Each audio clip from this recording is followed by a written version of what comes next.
Memanglah digalakkan beli rumah awal, tapi janganlah awal sangat. Saya pernah dapat seorang anak muda ni DM saya lah. Dia kata dia nak beli rumah. Like, betul-betul nak beli rumah ni.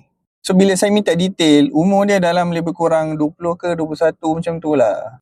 Tapi kerja Singapura lah. Bagus dah sebenarnya ada niat nak beli rumah tu. Tapi kan, awal sangat lah bang.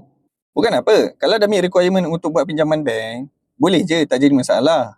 Tapi bagi saya lah personally, sebenarnya korang boleh pergi lagi jauh je tau. Daripada korang nak terus beli rumah, ikat diri korang dengan loan bank selama 3-5 tahun, why not fokus untuk dapatkan valuable skill dulu. Develop diri dulu. Dapatkan kerja yang solid, future proof, yang membuatkan korang ni mahal, high demand dan irreplaceable. Kalau korang plan nak buka bisnes, dapatkan ilmu sebanyak yang mungkin dulu untuk majukan lagi bisnes korang. Dan kalau apa-apa jadi, contohnya macam krisis keuangan ke, apa-apa ke, bencana ke, korang dah tak goyang. Jadi apa-apa pun steady je.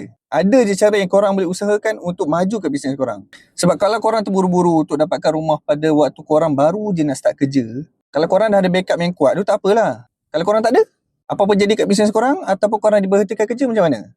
Dalam masa yang sama, bank akan tengok korang ni macam high risk tau. Dan silap-silap, kalau dapat beli rumah sekalipun, interest rate korang akan jadi lagi tinggi pada kebiasaan. So, bulan-bulan koyak nak bayar hutang rumah. Terpaksa tangguh ataupun fikir 2-3 kali jugalah kalau korang nak tukar kerja. Kan rugi macam tu. Apa pun plan dah betul-betul, dan kalau nak lagi tips pasal hartanah, jangan lupa follow saya.